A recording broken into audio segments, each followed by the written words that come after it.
My name is Anna. I am 25 years old. I work at a small travel office in Boston.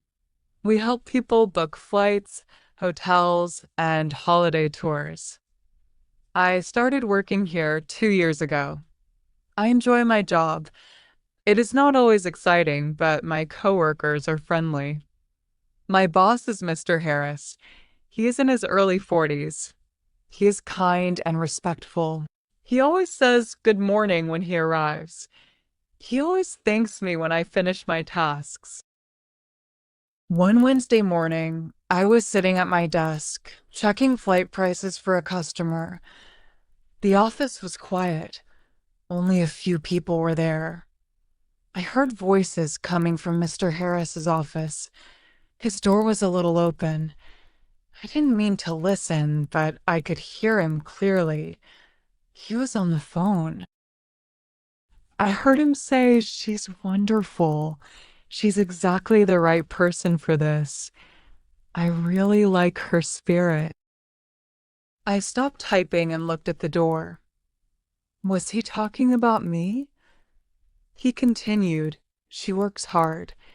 She's smart. She has the right attitude. I've been watching her progress for some time." My eyes grew wide.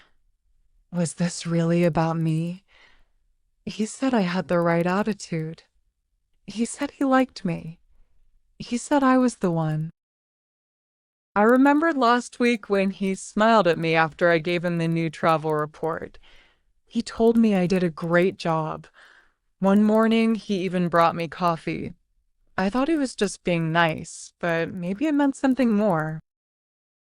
Last month, he remembered my birthday. He gave me a small chocolate bar and said, "Hope you have a great day." I thought it was just a friendly gesture, but now I wondered, did he have feelings for me? I looked around the office. No one else seemed to notice anything. I tried to act normal, but my mind was full of questions. Was Mr. Harris in love with me? Later that day, at lunch, I sat with my friend Julia. She works at the front desk. We always eat together in the small break room. I leaned closer and whispered, "Julia, I think our boss likes me." Her eyes widened. "What? Are you serious?" "I heard him talking," I said. "He said I was perfect. He said I had good energy. He said he likes me." Julia raised her eyebrows. "When did this happen?" "This morning. He was on the phone, but the door was open. I didn't mean to listen, but I heard it all." Julia smiled.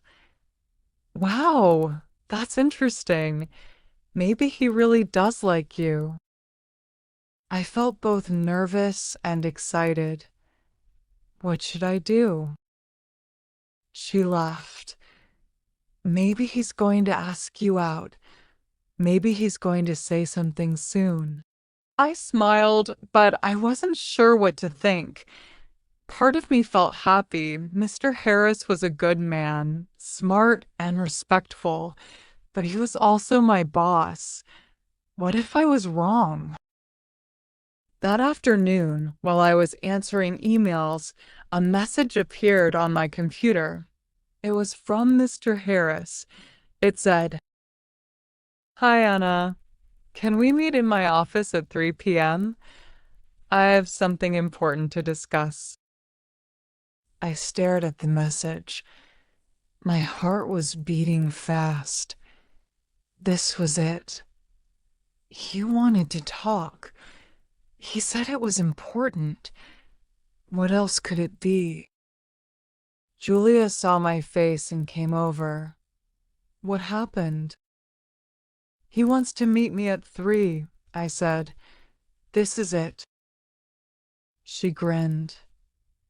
"Be ready. Maybe he's going to tell you how he feels." After that, I couldn't focus on work.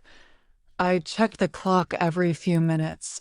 Before going to his office, I looked in the mirror and fixed my hair. I tried to look calm. At exactly 3 p.m., I walked to his office and knocked once. He looked up from his laptop and smiled. "Come in, Anna. Please sit." I sat down.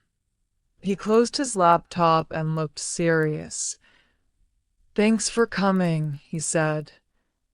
"I wanted to talk about something important." I nodded slowly. This was the moment. "You've been doing very well," he said. "Your work is excellent. I've noticed how you help customers. I see how you manage your time and support the team. You're always polite and professional." I smiled a little. He was giving me compliments. Was this how he would start? Then he continued, "We're starting a new project. Some of our Then he continued, "We're starting a new project. Some of our international partners are opening an office in Spain. We're looking for someone to go there for 3 months and help them. We think you would be perfect. Your name came up in our meeting this morning." I blinked. He went on, "It's a big step, but a great opportunity. You'll travel, meet new people, and represent our company." So this was it. The phone call wasn't about love, it was about work. He thought I was perfect for the job. "You don't have to answer now," he said. "Think about it. Talk to your family. But I believe this is a great chance for you." I nodded. "Thank you." He stood up and shook my hand. "We're lucky to have you, Anna." I walked back to my desk slowly. Julia ran to me. "Well, what did he say?" "He wants me to go to Spain," I said. Her eyes widened. "So, not love?" I smiled. "No, just a project." We both laughed. I felt a little silly. I had believed it all day, but I was wrong. It wasn't love, it was work. Still, I felt proud. He trusted me with something big. Maybe I didn't get a love story, but I got something else, a big opportunity. That night, I couldn't sleep. I kept thinking about the offer. Spain, a new office, 3 months in another country. I had never left home for that long. I had never flown alone. It was exciting, but also scary. The next morning, I made tea and sat near the window. My mind was far away. I kept hearing Mr. Harris's words. "We think you are perfect for this." That made me feel good, but also nervous. What if I wasn't ready? What if I made mistakes? At work, Julia asked, "Have you decided?" "Not yet. I didn't sleep much," I said. "I understand," she replied. "It's a big change." "Yeah, but maybe I need it. Maybe it's the right time." She looked at me for a moment and smiled. "You can do it, Anna. I believe in you." Her words calmed me.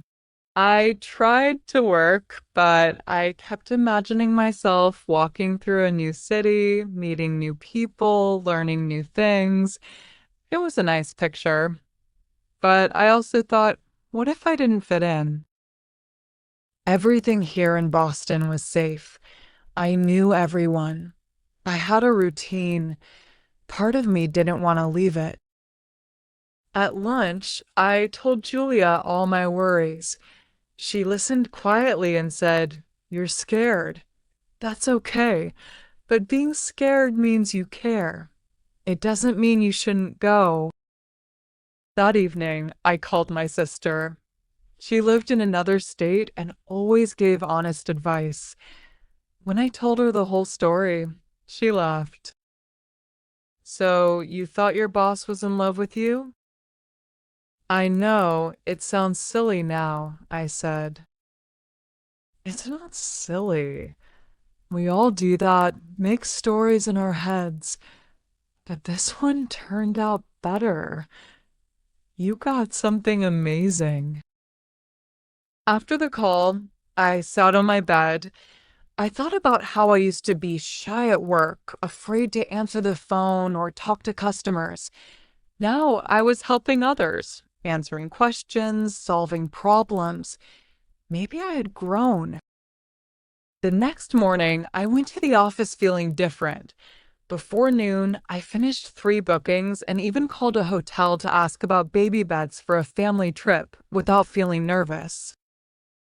Just before lunch, Mr. Harris came to my desk. "Have you thought about the offer?" "Yes," I said. "I want to go." His smile grew. "I'm happy to hear that. I think this will be great for you. The team in Spain is excited to meet you." He told me someone from the main office would help with travel and housing. Julia gave me a quick hug. "I'll miss you," she said. "I'm not gone forever," I smiled. "Still, you're my lunch buddy. Spain better be worth it." I promised to send her pictures. In Spain, the city was bright and full of life. The team there welcomed me warmly. Rosa, the manager, introduced me to everyone. I trained new assistants, answered English emails, and supported their weekend program.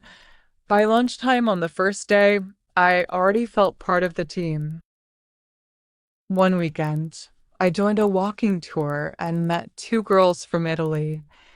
We spent the afternoon talking and laughing. A few weeks later, Rosa called me into her office. "You've helped us a lot," she said. "We're thinking about opening a training role that visits all our branches. It would mean more travel, maybe Portugal or France. You don't have to answer now, but I wanted you to know." That night, I thought about how much had changed. Just weeks ago, I thought my boss liked me. I had made up a whole story. I was wrong, but that mistake brought me here. 3 months later, I returned home. The Spain team gave me chocolates, a card, and a photo of all of us together. Back in Boston, Julia hugged me tightly. "You look stronger," she said. Mr. Harris smiled. "Welcome back, Anna. I've heard great things." That night, I felt proud, not because of the travel or the compliments, but because I had grown. Life doesn't always go the way we expect. Sometimes it's not a love story, it's a story about change, courage, and believing in yourself.